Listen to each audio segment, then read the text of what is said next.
Noong bata ako, akala ko kapag nakapag-abroad ako, magiging masaya na ako. Akala ko kapag stable na ang trabaho, kapag may ipon, kapag kaya ko nang bumili ng gusto ko, magiging okay na ang lahat. Pero habang tumatanda ako dito sa Japan, may mga bagay akong unti-unting naiintindihan. At minsan, kahit tahimik ang buhay, doon mo maririnig ang pinakamalalakas na katotohanan. Maraming OFW ang sanay magsabi ng, okay lang ako, kahit hindi naman. Minsan, hindi ka umiiyak dahil mahina ka. Umiiyak ka dahil matagal ka nang nagpapakatatag.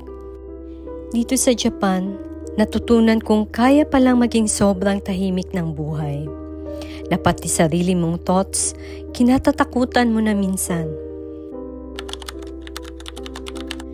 Noong una, pera talaga ang goal ko. Extra shift, overtime, walang pahinga. At oo, malaking tulong ang pera.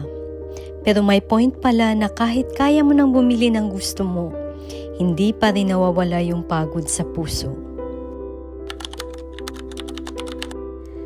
Dati, gusto ko ng maraming kaibigan. Ngayon, gusto ko na lang ng totoong tao.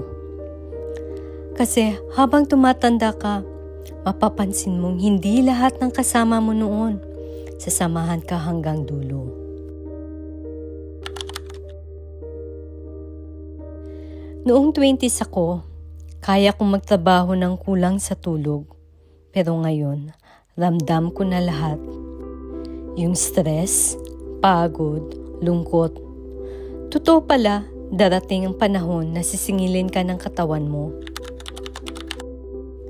Nakakapagod din palang maging strong, independent woman.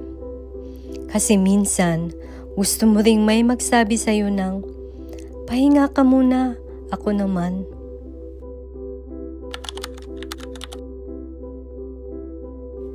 Dati, ang dami kong gustong patunayan.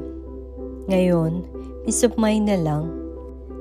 Tahimik na tulog, totoong tao, healthy na katawan, at mga araw na hindi mabigat ang dibdib. Habang tumatanda ako dito sa Japan, mas naiintindihan ko na hindi pala paramihan ng pera, achievements, o pagod ang buhay. Minsan, ang tunay na success ay yung kaya mong matulog ng payapa. At kahit maraming nawala sa'yo, hindi mo nawala ang sarili mo.